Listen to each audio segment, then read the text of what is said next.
Hello guys, and welcome back to the channel. This is your boy Wiz coming at you with a double build video. So straight into it then, we are running a stamsorc. So the class that we're using on the race is sorcerer, and we're using orc. So I'm using an orc for the passives generally. So scrolling straight down to the passives then, there we go. So we're using the all the orc passives essentially to increase your armor, heavy armor by 15%, your max stamina by 1,000, increase your max health by yet another 1,000,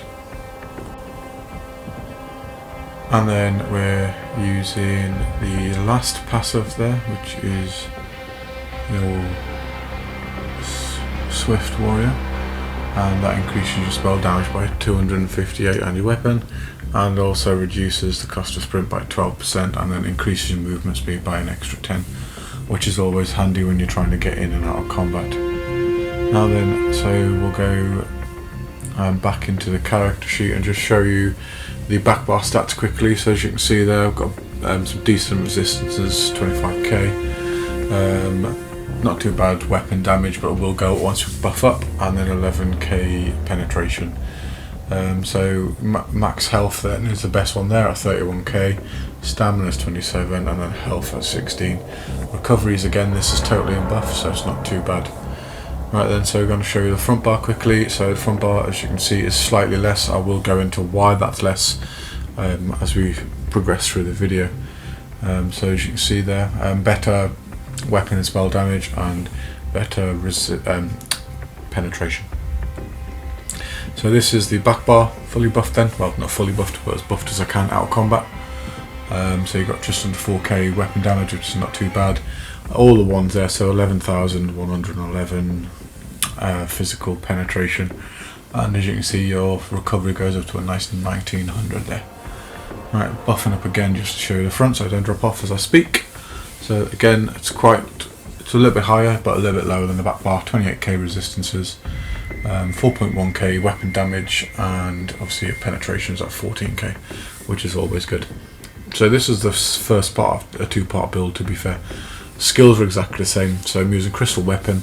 I'm using it because it effectively encases your weapon in shards and gives you an extra 8,380 physical damage there, and reducing the target's armor by 4k.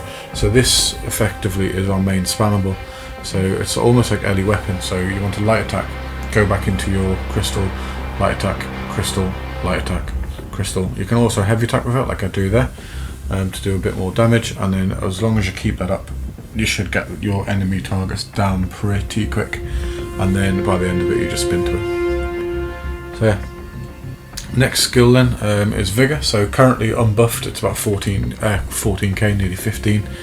And then as you look there, it's slightly higher on the second part there at 16,155. So it's always good to make sure you keep yourself buffed at all times. Now using Haunt and Curse, so it's a 2 double dot. It does about 11k magic damage initially, and then about 4,800, so just under 5k magic damage to everyone around it after about 3.5 seconds. So you can do a lot of damage with your curse over time. So then you go on to your Whirling Blades. This isn't a spammable. Some people use it spammable, I personally don't. It deals more damage once under 100% health, 150% health rather, and deals 6k damage overall normally. So again, you can get about 12k damage out of it without it being a crit damage. So it's always a good spammable to use for that particular reason if you're into using Whirling Blades spammables. So what I'm going to show you then is it just obviously increases slightly again, up to 6.5k, so it gives you a little bit more damage over time. So streak then, offensive and defensive.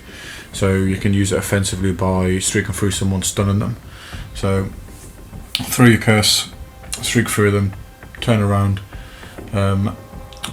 use the actual frag, and then Whirling Blade them, they should be dead. Defensively, again, streaking through them to get yourself away.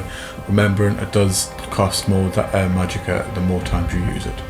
and no one wants to be using too much magic.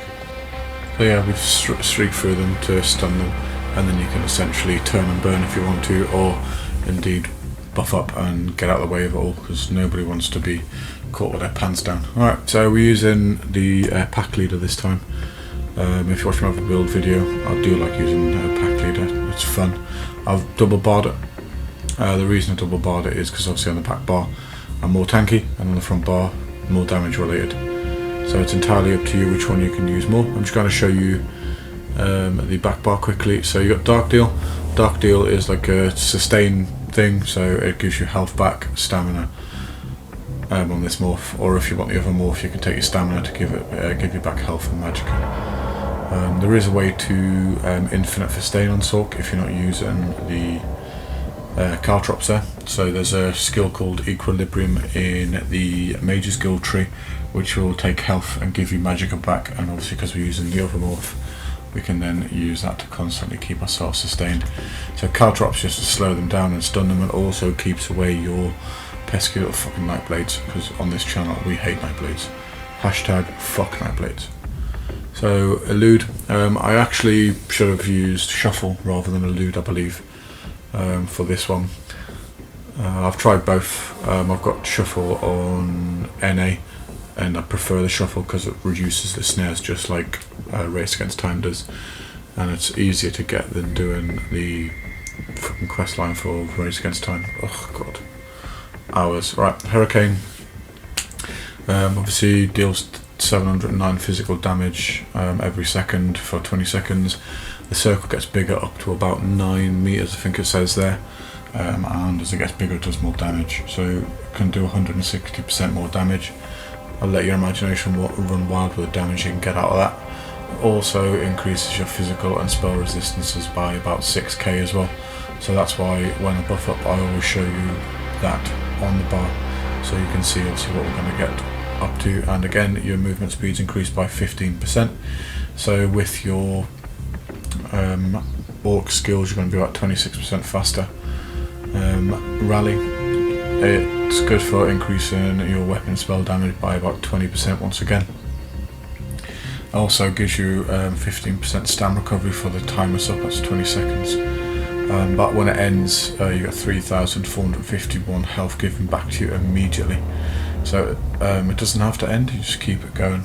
And then obviously that's coupled with your Vigor there, so you should in theory be able to maintain yourself quite well. So again, like I said, you have your werewolf on both bars. You can swap out, put Dawny on front bar I reckon, and keep the werewolf on the back bar. It's entirely up to you, but I prefer them both. Right, so just a quick fucking howl for everyone, so everyone can see what a wolf looks like, because apparently no one knows what they look like. There we go. Smile for the camera. Oh, look at him smiling. There we go. Right then, so wolf form on the back bar, then you got 30 odd K resistances. Your penetration's pretty pants. Your weapon damage not too bad, but you're tankier.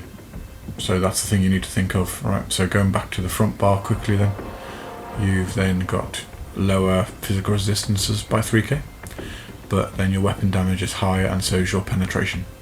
So it's up to you. I'll give you two options there to use, whether you want to go kill people or if you want to survive. Now, I've used both. Back bar I generally use if I'm in like non-CP Cyrodiil or something like that. So your werewolf skills and pack leader, mainly for the extra wolves that can follow you around because they're just annoying to fight against. Obviously you can see your spell damage is increased by 215, and your stamina is increased by 30%, and your recoveries are increased by 15% as well. So that's effectively why I use that. So your brutal pounce then obviously causes initial 7,550 bleed damage, which is fucking brutal when you're being fucking slapped. And then once you activate it again, so double pouncing, 5 seconds later, you deal another 5k bleed damage over 10 seconds, but it can be increased by up to 450% to enemies under 100%, which is fucking brutal. Right then, so going through the other skills then, so obviously you've got your Hercian's Fortitude there, which is essentially your heal. Costs, as you can see, about 5k magic, which is a lot, so you get a couple of those. You've then got your Deafening Roar, which essentially increases your weapon spell damage whilst it's slaughtered, and it also fears your target, I believe. No, Deafening Roar doesn't, sorry. This is the one that fears your target. So your Howl of Agony obviously deals damage originally, and then it fears them. Your Claws of Life then heals you. There's another morph of it which just does raw damage, but I prefer the heal over time. And then again, you want all your wolf passives in there. You can leave the bite passive out if you don't want to turn anybody, but if you've got passives to burn, then why not use them? Because it's so much easier. So again, yeah, you can turn someone once a week essentially to a wolf in any of the shrines. That's covered in one of my how-to Cyrodiil essentially. So the slottable stuff that I'm using then, Artane Takeaway, it's very expensive. You can use others like your Longfin Pasty, stuff like that. Anything that's going to give you a bit of magicka, health, magicka, stamina, and some recoveries.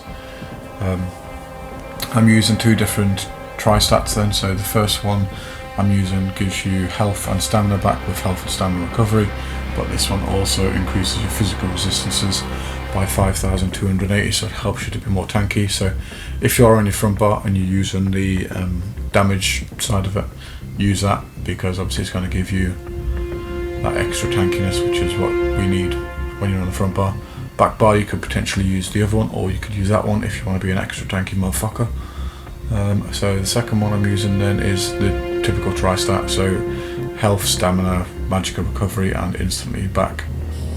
And then I'm essentially using Pariah then. So I've got the one-handed mauls on the front for the penetration passives, and all both sharpened for penetration. I'm not too worried about the enchantments because you can use poisons, which I will equip because I've literally just been faffing about with this. So the poisons are not equipped, so my apologies. Again, poisons are covered in one of my videos, so you can decide which poison's best for you. So then I'm also using the mace on the back bar then. Oh, I'll show you the whole set apparently. There you go. So I'm also using the two-handed mace of Pariah again. So Pariah, if you don't know what it does, it's Hrothgar Overland. Gives you a line of health, 2 lines of armour, and increases your physical and spell resistance by about 10k. So this is how I get my tankiness. The second build gives you more weapon and spell damage to obviously kill people better, whereas this one is centered more around the survivability. So again, you can decide which one you want to use. So Gaze of Sithis then, again, a staple for me at the minute with my wolves, just for the tankiness it gives me. Because at the end of the day, we all want to last longer. It's pointless having all this crap if you can't kill someone. And then this time then I'm using my slept on set, the Titan Ball. I've been hiding this away from people for a long time. When I was build testing, everybody's asking me what I'm running, and I told them it was a secret. Well, this was the big secret, folks. So offensive pen, weapon and spell damage, maximum stamina, and as you can see there, it just gets fucking insane the less health you've got. You know, was it doubles at 75%, quadruples when you're under 50% health. So if you can sustain your health, so again using equilibrium to keep your health down, if you can keep it at 50% or just under 50%, then you're gonna be fucking clapping people for days, which is what we all want at the end of the day. So shoulder, so that you can use anything you want on it. I've gone for more penetration. You know, you can use Troll Kings for your healing. You know, you can use anything you want essentially here. Your belts again, as you can see, I've not improved any of these because this is the end of test phase at the moment, because the patch is just about to end, so I'm not spending materials and stuff to make it better, just in case next patch I decide not to use it.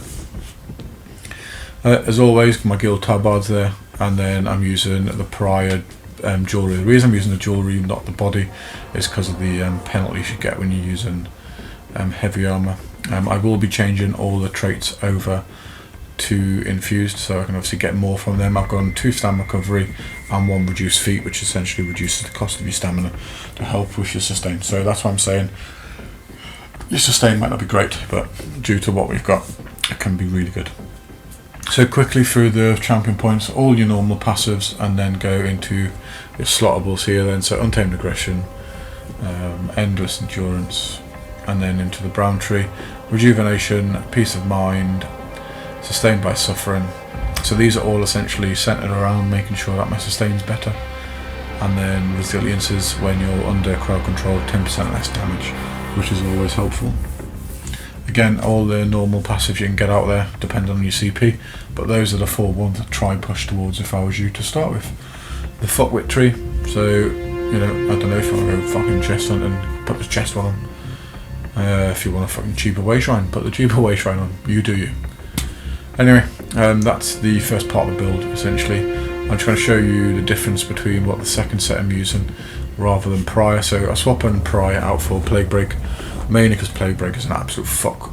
Oh my god, when you're fighting someone with Plague Break, especially in tight situations like battlegrounds or highly contested keeps, you know, and you Plague Break someone and they die and then just wipe everybody around them, it's so fucking satisfying.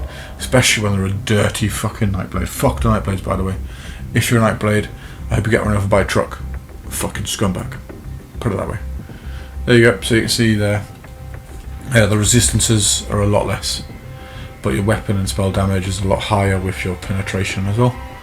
Back bar is the same, so they're all on this one I'm centered around more penetration than anything else, so that I can get up to about 20k penetration on this with my health lower than 50% and about 6 or 7k spell damage.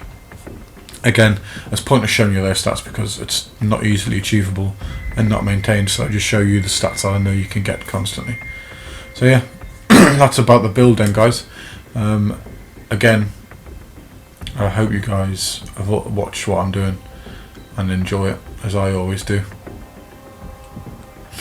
You know, and above all else, enjoy your PvP.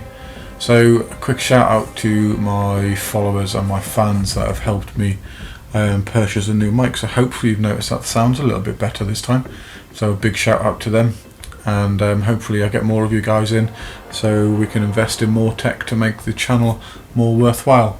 So much love to you all, and peace out guys, bye bye.